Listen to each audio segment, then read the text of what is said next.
Hey everyone, welcome back to the channel. If you're new here, make sure you hit that subscribe button and join our family as we dive into the wildest, craziest, and most unbelievable stories from talent shows around the world. Today's video is something special. We're talking about a singer who didn't just impress the judges on Britain's Got Talent 2025.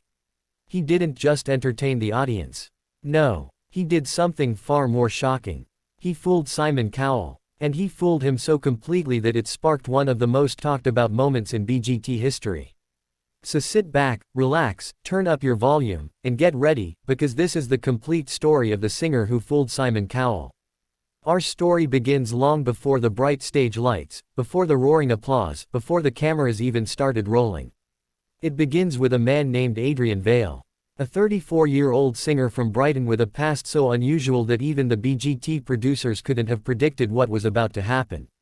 Adrian wasn't famous. He wasn't a professional singer. But he wasn't exactly an amateur either. He had a voice, but he also had something else. Something he kept carefully hidden. Something that would change his life the moment he stepped on that stage. For years, Adrian had performed undercover. Not undercover in the literal sense, but in a way that meant no one really knew who he was. He was the voice behind multiple viral videos online. Videos where he never showed his face. Videos that featured a silhouette, a shadow, an anonymous figure whose voice left millions wondering, who is this guy? Some people thought he was already famous hiding under a fake identity. Some believed he was using heavy audio editing. Others were convinced it was an AI-generated voice. But they all agreed on one thing. That voice was extraordinary. Adrian enjoyed the mystery. It protected him. It gave him freedom. And it gave him power. But it also trapped him. Because the world never knew the real him. And the real him was tired of hiding. So one day, while sitting in his one-bedroom apartment, Adrian made a decision. He printed out the application form for BGT 2025, filled it out, and sealed it in an envelope, writing his own name on the return address for the first time in years. No alias, no mask, no silhouette, just his name. And that was the moment everything started. When audition day arrived, Adrian walked into the London Palladium with nothing but a microphone case and a plain white t-shirt. He wanted no theatrics, no drama, no special effects. Just truth. Or so everyone thought. The producers greeted him like they greet every contestant. Warm smiles, checklist questions, the usual excitement. But even then, something about him felt different. Quiet, controlled, almost too calm. And that was because Adrian had a plan. He didn't want to just sing. He wanted to create a moment. A moment no one would forget. And that included Simon Cowell. As the backstage cameras recorded him pacing slowly, the audience inside murmured with anticipation.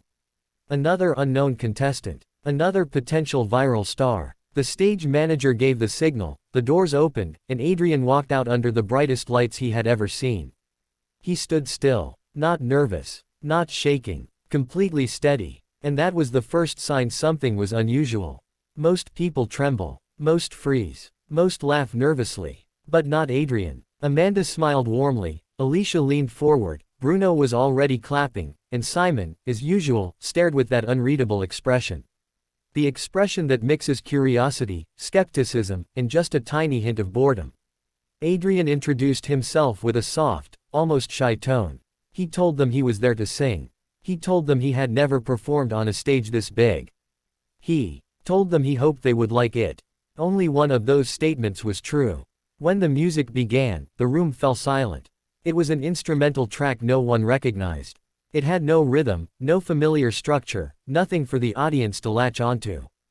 It was atmospheric, mysterious, almost haunting. And then Adrian opened his mouth. What came out did not sound like a voice that belonged to the man standing on that stage.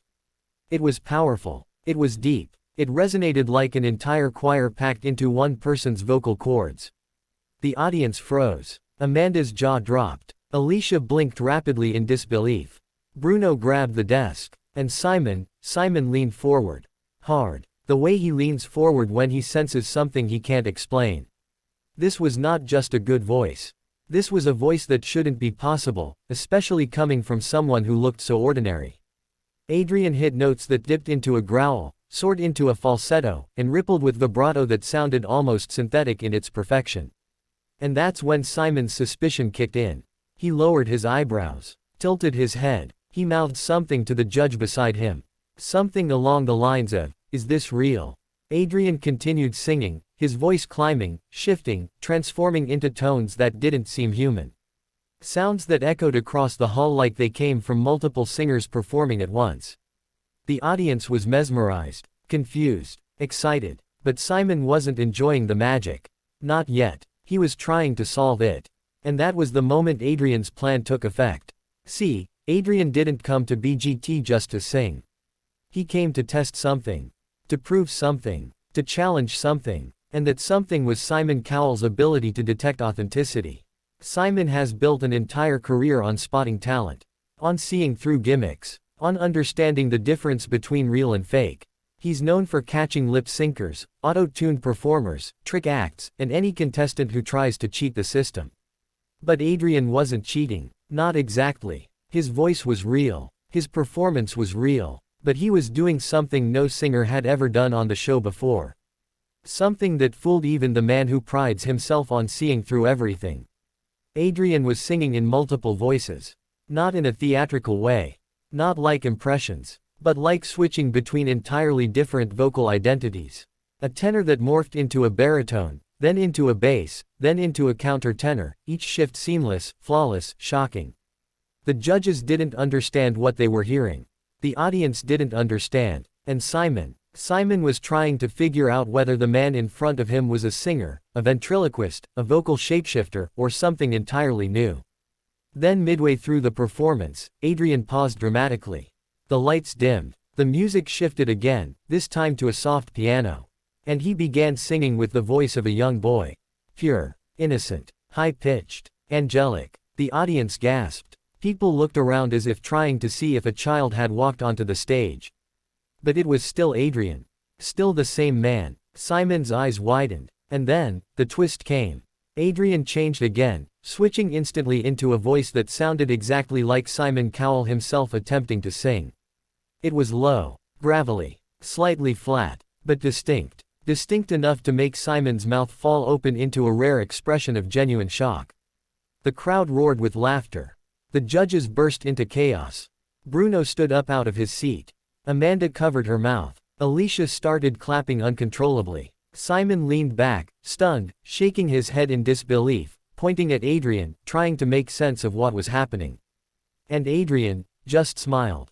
He wasn't mocking. He wasn't insulting. He was demonstrating something. Something extraordinary. And every camera in the room zoomed in. Every microphone caught Simon's reaction, because what he said next was one of the most replayed moments of the season. He said, "How are you doing that?"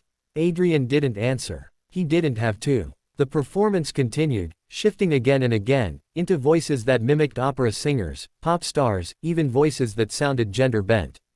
It was like watching a human instrument capable of bending reality. By the time he finished, the entire theater was on its feet. It was a standing ovation longer than most golden buzzer moments. Adrian stood completely still as the applause washed over him, as if he had expected this everything all along. When the noise finally died down, it was time for the judges to speak. Amanda called him unbelievable. Alicia said she had never heard anything like it in her entire career. Bruno was practically in tears, calling Adrian a phenomenon. And then all eyes went to Simon. Simon stared at Adrian for a long time. Too long. He didn't speak. He was reading him, studying him, searching for the answer to the question that had been burning in his mind for the last 5 minutes. Did Adrian use technology? Was it trickery? Was it real? Finally, Simon said, "I don't know what just happened. I don't know how you did that. But if that was your real voice, you're about to go very, very far." And with that, Simon pressed the button. Not the golden buzzer. He pressed his vote, yes. But here's the twist. The real twist. What fooled Simon Cowell wasn't the voice. It wasn't the mimicry. It wasn't the performance. It was the truth. Every voice Adrian used was real.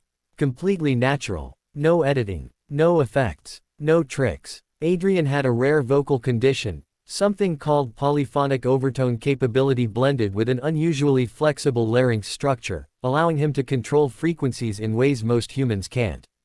It was a condition and a talent combined into one breathtaking phenomenon. That was why Simon couldn't figure it out.